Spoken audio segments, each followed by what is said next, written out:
শুভ সন্ধ্যা। বাংলাদেশ কারিগরি শিক্ষা বোর্ডের অ্যাডভান্স সার্টিফিকেট কোর্স আওতায়নগত ফাইন আর্টস টেকনোলজি শিক্ষার্থীদের প্রথম বর্ষের শিক্ষার্থীদের আমরা ক্লাস দিচ্ছি। দেশের পরিবর্তিত নানান পরিস্থিতি এবং প্রাকৃতিক দুর্যোগ, এসব নানাবিধ কারণে একের পর এক আমাদের পরীক্ষার ডেট শিফট হচ্ছিল। যে পরীক্ষাটি দিয়ে আমার জুলাই মাসের প্রথম সপ্তাহে হওয়ার কথা, সেই পরীক্ষাটি আজকের আগস্ট মাস শেষ হতে চলছে, আজকে 28 তারিখ। এর মানে 2 মাস কমপক্ষে পিছায় গেল। সঙ্গত কারণেই অন্যান্য সকল কর্মকাণ্ডই আসলে পিছায় যাবে। তার মধ্যে আমাদের প্রস্তুতি থাকা দরকার। আমরা সেপ্টেম্বর মাসের প্রথম সপ্তাহের মধ্যে আমাদের ফর্ম ফিল আপ জনিত যে বিষয়গুলো সেগুলো আমরা শেষ করে রাখতে চাই, এবং এই প্রশ্নে সব শিক্ষার্থীদের তাদের প্রয়োজনীয় যে টিউশন ফি সেটা পরিশোধ করবার জন্য আমরা অনুরোধ করেছি। এখন আমরা আজকে ক্লাসের আলোচনায় ফিরি। আমরা আলোচনা করছিলাম আহ মৌর্য সাম্রাজ্যের ইতিহাস এবং তাদের যে শিল্পকলা। আমরা আজকের ক্লাসে ইতিহাসের অংশটা শেষ করতে পারলেও শিল্পকলা নিয়ে আমাদের আরেকটি ক্লাস সামনের দিন করতে হবে। তো আমরা এখন স্ক্রিন শেয়ারে আমাদের আলোচনায় ঢুকে যাই। উম, এই এটাও মৌর্য সাম্রাজ্য, এটা হলো দ্বিতীয় পর্ব। আগেরটা ছিল প্রথম পর্ব, এটা হচ্ছে দ্বিতীয় পর্ব।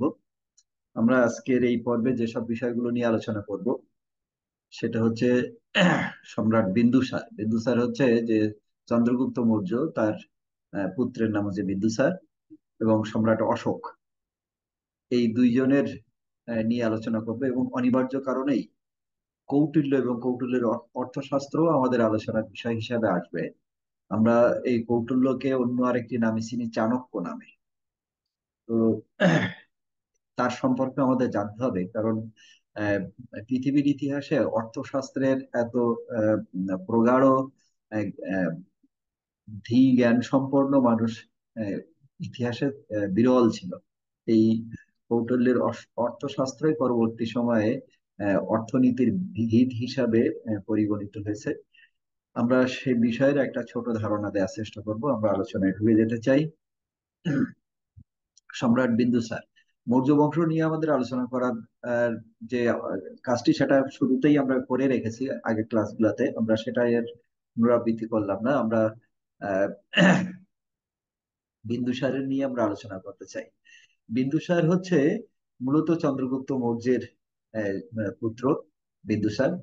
তার জন্মের ইতিহাস নিয়ে আমাদের কিছু কথা আছে, যা আমরা এর আগে বলেছি, যে মূলত চন্দ্রগুপ্ত মৌর্যকে কৌটিল্য আহ, সেই সময় যে মহাজনপদ গঠন করবার ক্ষেত্রে কিংবা জনপদ গুলার ক্ষেত্রে আমরা ইতিহাস সাক্ষ্য দিচ্ছে যে অন্তর্ঘাত, রাজ পরিবারের ভেতরে অন্তর্ঘাত আহ, দেখা দিত।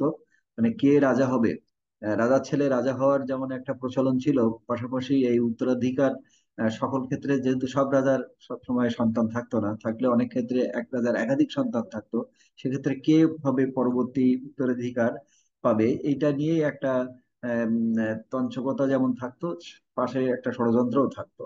আবার যিনি রাজা, তার উত্তরাধিকার নির্বাচনে তার নিজস্ব একটা মানুষ তো থাকতোই। এই ত্রিবিধ সংখ্যাতে আমরা লক্ষ্য করেছি যে একটা প্রাসাদ ষড়যন্ত্র হতো, এবং সেই ষড়যন্ত্রের কারণে অনেক রাজকুমারের জীবন যেত। এইটা ক্ষেত্রে তখনকার সময়ে সব থেকে নিরাপদ হত্যাকাণ্ড ছিল হচ্ছে বিষ প্রয়োগে হত্যা করা, এবং দীর্ঘমেয়াদী বিষ প্রয়োগে হত্যা করা। মানে বিষ খাইয়ে দেওয়ার পরে যিনি বিষ খাচ্ছেন বা তার পারিষদরা, তারা বুঝতেই পারবে না যে বিষ খেয়ে তিনি মারা গেছেন। এই একটু বেশি সময় নিয়ে মৃত্যু আহ, হয়ে গেলে তখন এইটাকে আর বোঝা যেত না যে তাকে খুন করা হয়েছে। এই কৌশলটাই তখন নেওয়া হতো। আমাদের কৌটিল্য, যাতে আমরা চাণক্য হিসাবে দেখি, তিনি মূলত তো চন্দ্রগুপ্ত মৌর্যের আহ, উপদেষ্টা এবং মন্ত্রী ছিলেন। তো তিনি এই বিষ প্রয়োগে হত্যা করবার যে বিষয়টি তখন প্রচলিত ছিল, এই অভিঘাত থেকে রক্ষা করবার জন্য চন্দ্রগুপ্ত মৌর্যকে আগে থেকেই খাবারের সাথে অল্প অল্প করে বিষ দিয়ে তাকে অভ্যস্ত করে তোলা হতো, বা এই ধরনের একটি পথ তিনি গ্রহণ করেছিলেন। কিন্তু এই কথাটি তিনি নিজেই জানতেন, চন্দ্রগুপ্ত মৌর্যের সঙ্গে এই বিষয়টি আলোচনা হয়নি, ফলে তিনি জানতেনই না। যখন তার স্ত্রী সন্তান সম্ভাবা, তিনি কোনো একদিন তার স্ত্রীকে ভালোবেসে তার খাবারের সঙ্গে তিনি শেয়ার করেছিলেন, অংশ বিশেষ তার স্ত্রীকে খেতে দিয়েছিলেন। খেতে দেওয়ার সাথে সাথে তার বিষক্রিয়া শুরু হয়ে যায়, এবং তিনি যখন মারা যাচ্ছেন এটা যখন নিশ্চিত হয়ে যায় এবং চাণক্যের কাছে এই খবরটা পৌঁছায়, তখন তিনি তার চন্দ্রগুপ্ত মৌর্যের স্ত্রীর আহ, পেট ফেটে বা উদার চিরে বিন্দুসারকে বের করে নিয়ে আসে, শিশু বিন্দুসারকে। রানীর মৃত্যু হয়ে যায়, কিন্তু রাজপুত্রের কিন্তু আর কিছু হয় না, বেঁচে যায়। তাকে পরে লালন পালন করে বড় করা হয়। এইরকম একটি একদিক দিয়ে পৈশাচিক একটি ঘটনা, আবার আহ, রাজার বংশধরকে বাঁচানোর একটি আহ, প্রচেষ্টাও সেখানে ছিল। এ ধরনের কর্মকাণ্ডকে আজকের সময়ের নিরিখে এটাকে কিভাবে বিচার করা যাবে সেটা আমি সবার উপরে ছেড়েই দিই। তবে একদিকে যেমন একটা নির্মমতা, একটি নারীকে হত্যা হত্যা করা হচ্ছে, আবার পাশাপাশি আরেকটি রাজবংশকে রক্ষা করা হচ্ছে, এই দ্বিবিধ সত্তার এখানে একটা টানাপোড়েন কিন্তু আমরা লক্ষ্য করি। যাই হোক, এই সন্তানই পরবর্তী সময়ে সম্রাট বিন্দুসার।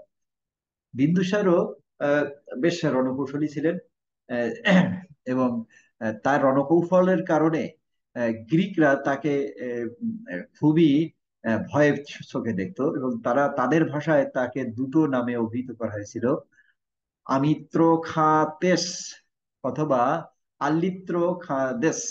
এই দুটো শব্দ দিয়ে আহ, এই বিন্দুসারকে বোঝানো হতো।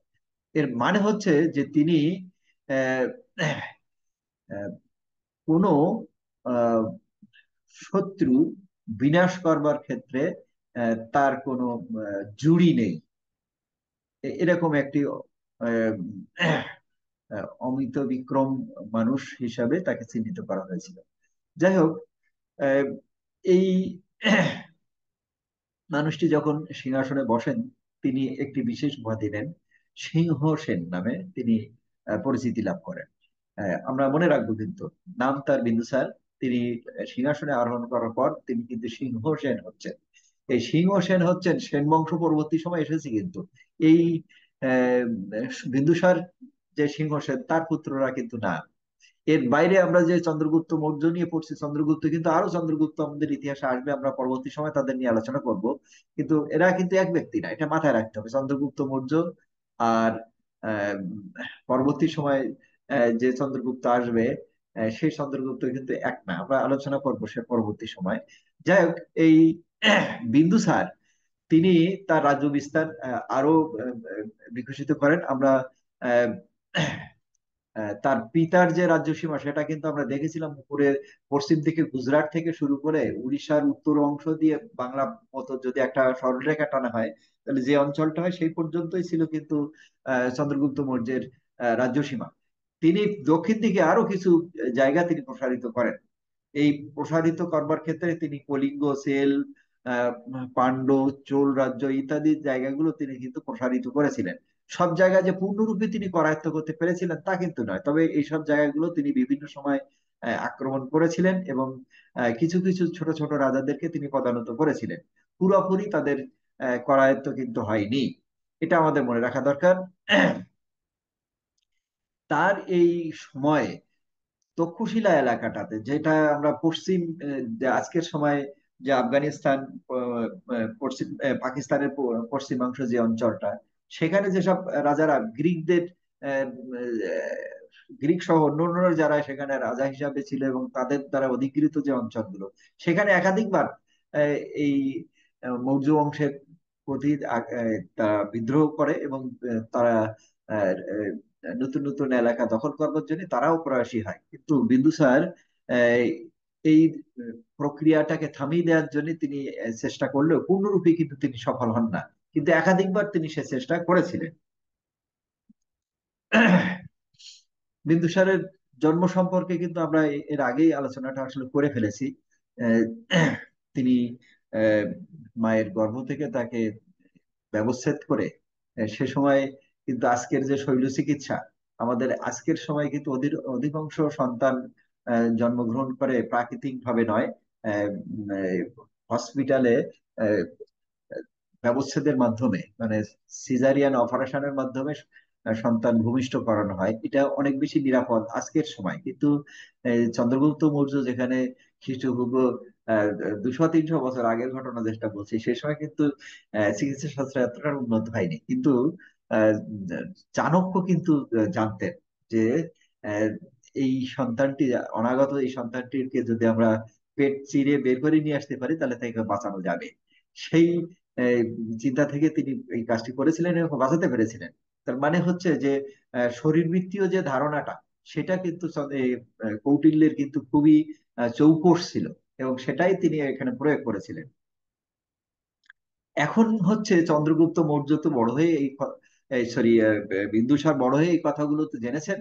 আহ, এটা কিন্তু চন্দ্রগুপ্ত মৌর্যও যেমন এটা মেনে নিতে পারেনি, বিন্দুসারও কিন্তু মানতে পারেনি। চন্দ্রগুপ্ত তিনি মানেননি তার প্রিয়তমা পত্নীকে হারাতে হলো বলে, আর বিন্দুসার আহ, এটাকে মানতে পারেনি যে তার মায়ের মৃত্যু তার এই গুরুদেব তথা তার যে উপদেষ্টা চাণক্যের কারণেই তার মায়ের মৃত্যু হয়েছে, এই বিষয়টি তিনি মানতে পারেনি। ফলে শৈশব কৈশোরে তিনি একাধিকবার আহ, আহ, চাণক্যের প্রতি আহ, রূঢ় আচরণ করবার চেষ্টা করেছেন, বিদ্রোহী হওয়ার চেষ্টা করেছেন।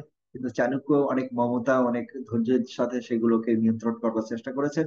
এবং শেষ বিচারে যখন বিন্দুসার রাজ্য শাসনের আহ, উম, আহ, কার্যক্রম শুরু করেন, তখন কিন্তু তিনি আবারও সেই কৌটিল্যকেই কিন্তু তার উপদেষ্টা হিসাবে নিয়োগ করেছিলেন।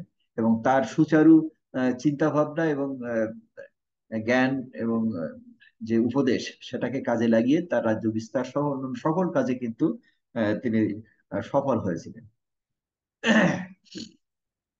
আমরা আহ, আহ, আগেই জেনেছি যে আহ, বিন্দুসারের পিতা চন্দ্রগুপ্ত চন্দ্রগুপ্ত মৌর্য, তিনি প্রথমে বৌদ্ধ ছিলেন, পরবর্তীতে তিনি শেষ বয়সে এসে কিন্তু জৈন ধর্ম গ্রহণ করেছিলেন।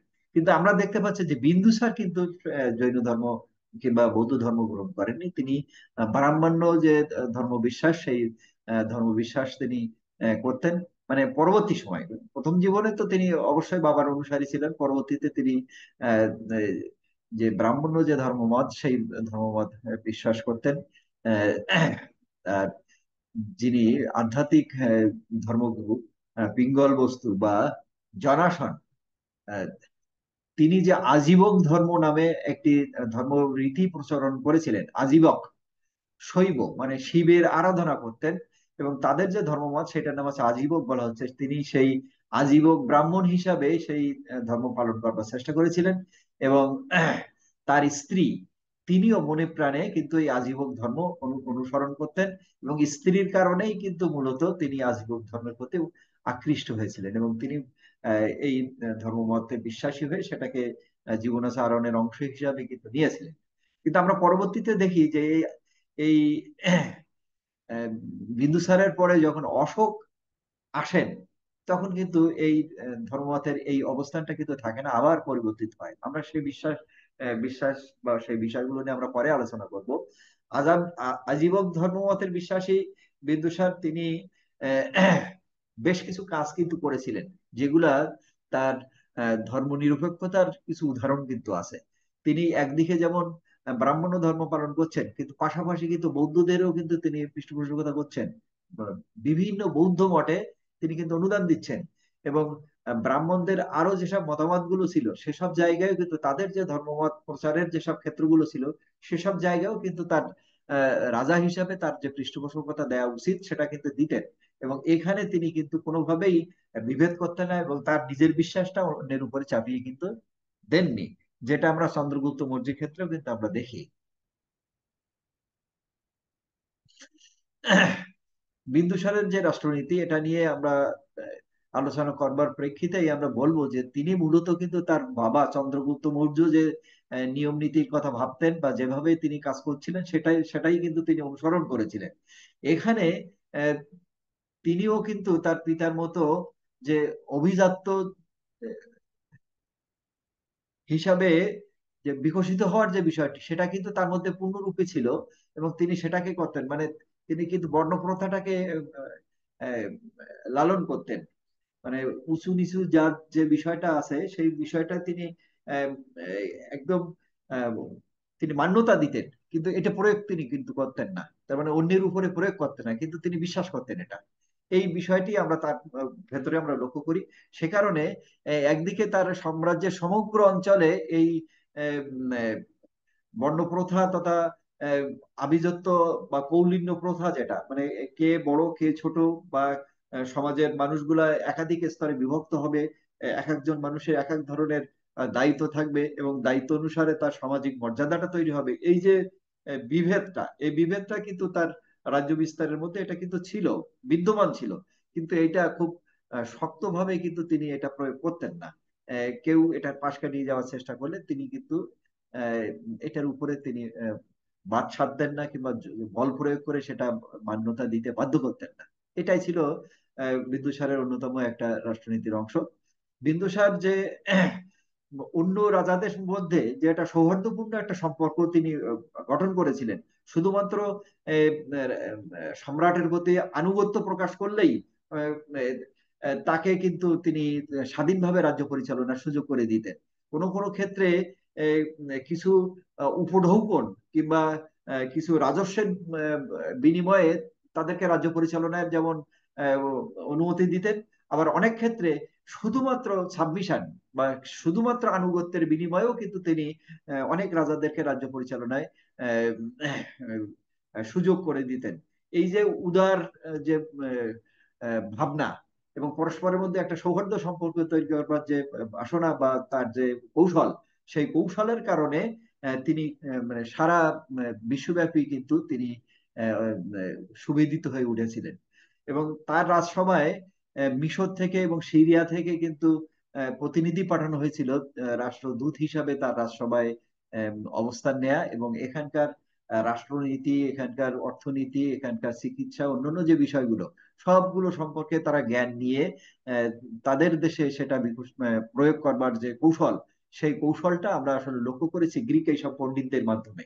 ভারতীয় যে গণিত শাস্ত্র, পৃথিবীর প্রথম গণিত শাস্ত্রের মানে এই যে উদ্ভাবন এই ভারতীয় অংশ হয়েছিল, সেটা কিন্তু এইসব আহ, পণ্ডিতদের দ্বারাই পৃথিবীর অন্যান্য অংশে বিকশিত মানে আহ, বিস্তার হয়েছে, এবং সেটা বিকশিত হয়েছে, এবং কোনো কোনো ক্ষেত্রে অনেক ক্ষেত্রে পরিবর্তিত এবং উৎকর্ষ সাধিত হয়েছে। যাই হোক, আমরা এখানে আহ, দুজন, দুটি দেশ এবং দুটি দেশের রাজা, একটা হচ্ছে সিরিয়ার রাজা হচ্ছে অ্যান্টিওকস, এবং মিশরের রাজা হচ্ছে দ্বিতীয় টলেমি। তারা দুজন রাষ্ট্রদূতকে পাঠিয়েছিলেন এই বিন্দুসারের রাজসভায়। একজনের নাম হচ্ছিল ডায়োনিসাস, আরেকজন হলো ডাইমেক্স। ডাইমেক্সকে রাষ্ট্রদূত হিসাবে এখানে পাঠানো হয়েছিল। তারা আহ, বিন্দুসারের যে রাজসভায় আহ, একজন আহ, মন্ত্রীর প্রায় পদমর্যাদায় তারা সেখানে অবস্থান করতেন, তাদের মতামত নেওয়া হতো। আবার তাদের মাধ্যমে আহ, তাদের দেশে যে ব্যবসা বাণিজ্য পরিচালনার ক্ষেত্রে কি কি নিয়ম নীতি, কি কি মুদ্রা, এই সকল কিছুই কিন্তু প্রসারিত বা সম্প্রসারিত করবার সুযোগটা কিন্তু ছিল। বিন্দুসারের রাজ্য বিস্তার সম্পর্কে আমরা আগেই আলোচনা করেছি যে তিনি অনেক দূর পর্যন্ত গেছিলেন, আহ, এবং তিনি এই রাজ্য বিস্তারের জন্য যে অনুপ্রেরণা সেটা পাইতেন তার গুরু তথা তার বাবার গুরু আহ, চাণক্যের মাধ্যমে। এবং তিনি মূলত দাক্ষিণাত্যের যেসব অংশগুলো তখনো পর্যন্ত বিজিত হয়নি, সেই অংশগুলো তিনি বিজয় অর্জন করবার জন্য বহুবার কিন্তু সৈন্য প্রেরণ করেছেন, এবং যুদ্ধবিগ্রহে লিপ্ত থেকে তাদের আহ, অঞ্চলগুলো অধিগ্রহণ করবার চেষ্টা করেছেন। কিন্তু আমরা দেখি যে বিন্দুসার এই জায়গায় খুব সফল হয়েছেন তা কিন্তু না। একাধিকবার মিশন পাঠানোর পরেও সেগুলো ব্যর্থ হয়েছে, অথবা কোনো ক্রমে একটি শান্তি চুক্তির মধ্য দিয়ে সেগুলো শেষ হয়েছে। এভাবেই তিনি অল্প কিছু বিস্তার লাভ করতে পেরেছিলেন, যেটা যে চারটে অংশের কথা আমরা আগেই দেখেছি, যে চারটে রাজ্য তিনি অধিগ্রহণ করেছিলেন চোল টোল সব মিলে। আমরা পরে এই মৌর্য রাজবংশের সব থেকে প্রথিতযশা রাজপুরুষ সম্রাট অশোক, তার সম্পর্কে আমরা এখন আলোচনা করতে চাই। সম্রাট অশোক পরবর্তী সময় সম্রাট অশোক তার নৃশংসতার জন্য চণ্ডাশোক নামে অভিহিত হয়েছিলেন। আবার তিনি সবকিছু ছেড়ে ছুড়ে দিয়ে ধর্মমত গ্রহণ বৌদ্ধ ধর্মমত গ্রহণ করে একজন সন্ন্যাসী হয়ে গেছিলেন। তখন তিনি ধর্মাশোকে পরিণত হয়েছিলেন। এই যে অশোক তার যে উত্থান, আহ, এটা উত্থান এবং তার যে আহ, পরিবর্তিত অবস্থার প্রেক্ষিতে তার যে মেরুকরণ, এই বিষয়টা আমাদের আহ, এই মৌর্য আহ, সাম্রাজ্যের যে ইতিহাস, সেই ইতিহাসে একটি অবিসংবাদিত অধ্যায় হিসাবে কিন্তু বিবেচিত হয়ে থাকে। এই মানুষটি হচ্ছে মৌর্য সাম্রাজ্যের তৃতীয় পুরুষ। এই যে অশোক যার কথা আমি বললাম, এই অশোকের পিতা বিন্দুসার, আহ, তার কিন্তু অনেক উপপত্নী ছিল এবং তাদের সন্তানের সংখ্যাও কিন্তু অনেক বেশি ছিল। আহ, এখানে ইতিহাস বা ঐতিহাসিক কিছু লেখা থেকে আমরা পাই যে সম্রাট অশোকের 100টা ভাই ছিল। তো 100 ভাই তার মানে তাকে দিয়ে 100 ভাই। তো 100 ভাই মধ্যে কে আহ, রাজা হবে, পরবর্তী রাজা হবে, এটা তো একটা আহ, বিষয় থেকেই যায়। আহ, আবার সম্রাট অশোক যেহেতু সবার বড় ছিল না, সঙ্গত কারণেই বড় ছেলেই রাজা হয়। আর বড় ছেলে হওয়ার ক্ষেত্রে কিন্তু আরো কিছু বিষয় থাকে, সেটা হচ্ছে যে রাজাদের যেসব উপপত্নী থাকে, এই উপপত্নীর আহ, কোনো কোনো ক্ষেত্রে উপপত্নীর গর্ভের সন্তানও কিন্তু বড় হয়ে যায়, বড় হয়ে যায় মানে প্রথম সন্তান হয়ে যায়। এটা আহ, আবার যাকে বিবাহ মানে আনুষ্ঠানিকভাবে বিবাহ করেছেন, তার বিবাহটা দেরিতে হওয়ার কারণে তার, কিংবা তার সন্তান আসার দেরিতে হওয়ার কারণে তার সন্তান দ্বিতীয় তৃতীয় ইত্যাদি হয়ে যাওয়ার একটা ঝুঁকি থাকে। এরকম একটি সংকট কিন্তু আমরা দেখেছি ভারতীয় উপমহাদেশ শুধু নয়, পৃথিবীর দেশে দেশে যেখানে সাম্রাজ্যের উত্তরাধিকার বংশ পরম্পরায় আসতো বা বংশসূত্রে আসতো, সেক্ষেত্রে এ ধরনের একটি কিন্তু ব্যত্যয় লক্ষ্য করা যায়। মহামতি অশোক এই ধরনের একটি জটিলতার মধ্যে পড়ে গেছিলেন। এখানে ভাইদের মধ্যে এক ধরনের তুমুল টানাপোড়েন ছিল, কে রাজা হবে এটা নিয়ে অন্তর্দ্বন্দ্বটা ছিল, মানে রাজকুমারদের মধ্যে। এই সময় অশোক আহ, একটি অদ্ভুত ঘটনা ঘটান। তিনি সিদ্ধান্ত নেন যে তার ভাইদেরকে তিনি হত্যা করে ফেলবেন এবং নিরঙ্কুশ সিংহাসন অধিকার করবেন। এবং তিনি তাই করেই ফেলেন। এ ধরনের একটি নির্মম হত্যাকাণ্ডের ইতিহাস কিন্তু আমরা আসলে লক্ষ্য করি। এটা নিয়ে অবশ্য দ্বিমত আছে, অনেক ঐতিহাসিক এটাকে মান্যতা দিতে চান না যে এ ধরনের একটি পৈশাচিক কাজ অশোক করেছেন। তার আহ, উম, ইতিহাস সম্মত আহ, প্রমাণ পাওয়া যায় না বলে তারা দাবি করেন। আহ, যাই হোক, এ ধরনের দ্বিমত আছে। তারপরেও যেহেতু বিভিন্ন ধর্মগ্রন্থ থেকে বা পৌরাণিক কাহিনী থেকে এই সবগুলো এসেছে, আমাদের পূর্ণ মাত্রায় তো এখান থেকে ইতিহাসের আহ, আমরা পাই না। সে কারণে এগুলোকে আমাদের মানতে হয় যে তিনি কি ঘটছে।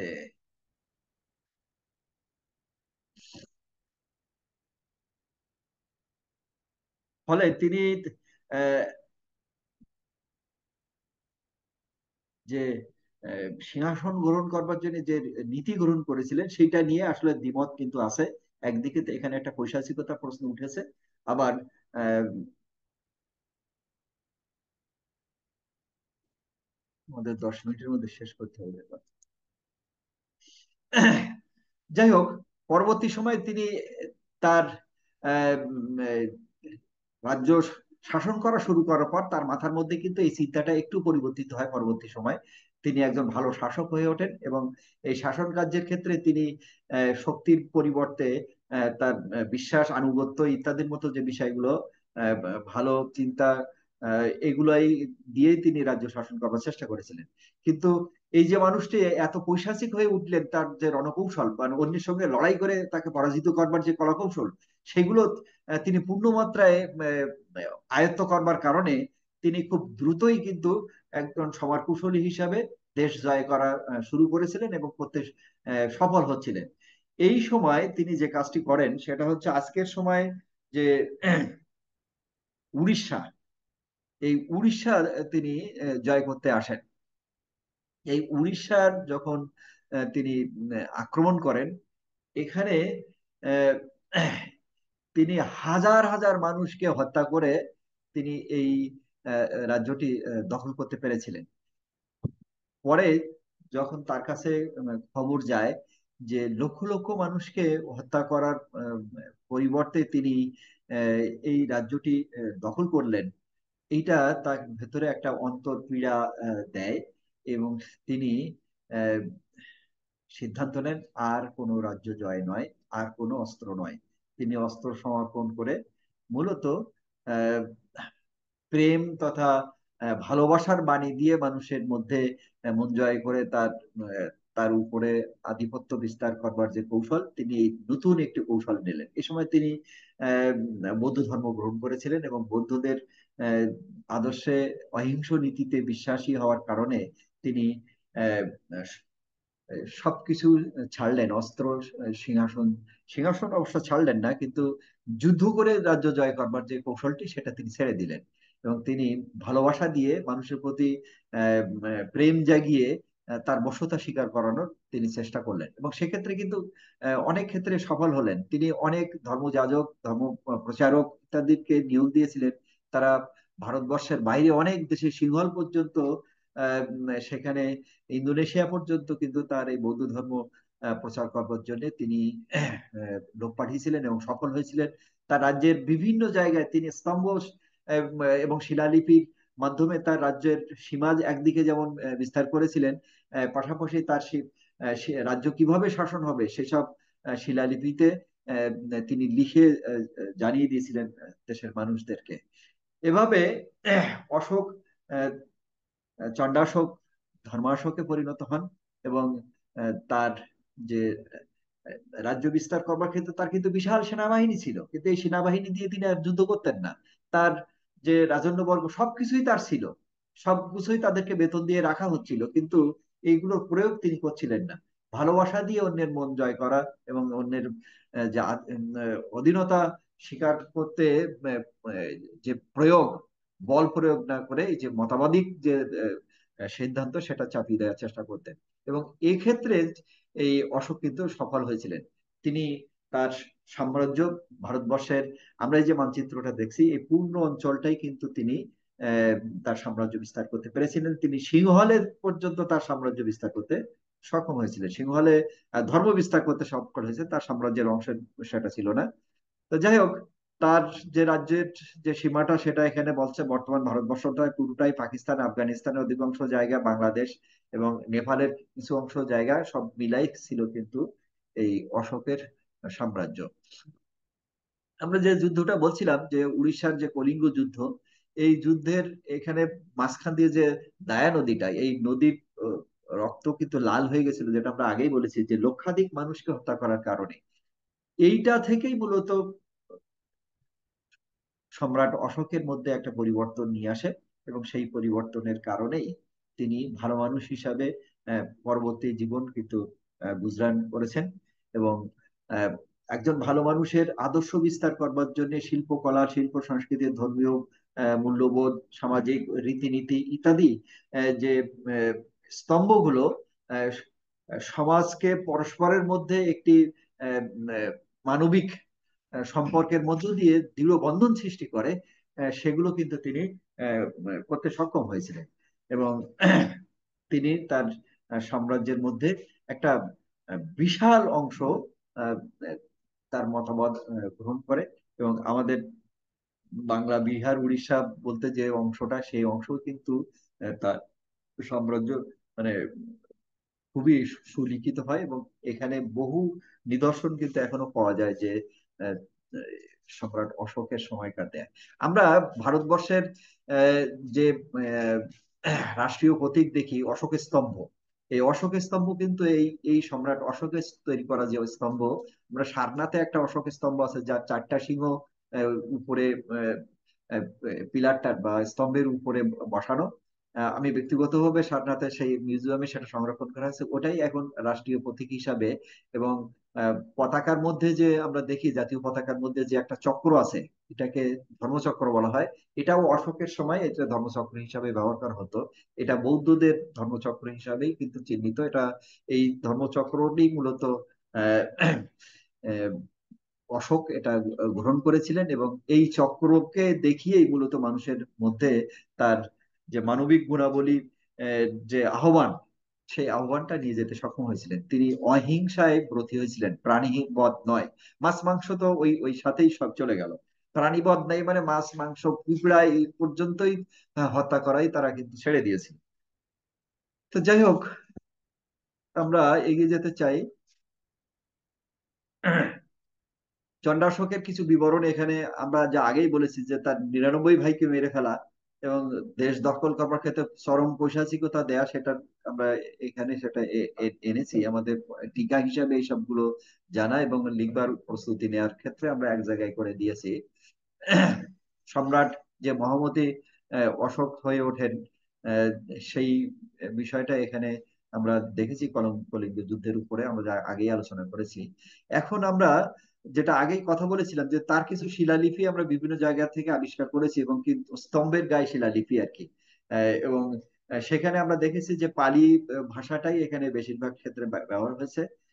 এবং তার যে শিলালিপির মাধ্যমে যে অনুশাসন, তার যে শাসন ব্যবস্থা, যে মতবাদ, যে নিয়ম কানুন, সেটা তিনি এই স্তম্ভের মধ্য দিয়ে প্রায় 84,000 স্তম্ভ তার সমগ্র রাজ্যের মধ্যে তিনি স্থাপন করেছেন।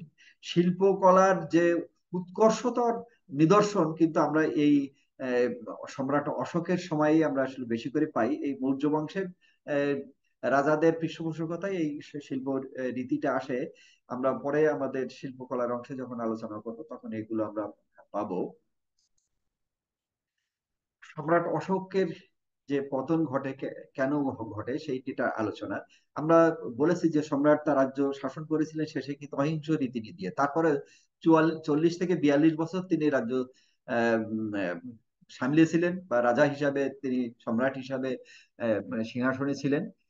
এত দীর্ঘ সময় থাকার পর তিনি মারা যাওয়ার মধ্য দিয়ে মূলত মৌর্য বংশের আসলে পতন ঘটে। কারণ তার যারা উত্তরসূরি, তারা আসলে ভালো শাসক হিসাবে নিজেদের মধ্যে নৈপুণ্যতার প্রমাণ দিতে পারেনি। অন্তর্ঘাত এবং বাইরের শত্রু আক্রমণের কারণে মূলত মৌর্য বংশের বিনাশ ঘটে। এখানে যেসব কারণে মৌর্য বংশের পতন ঘটে সেগুলোর একটা তালিকা এখানে দিয়ে দেওয়া আছে।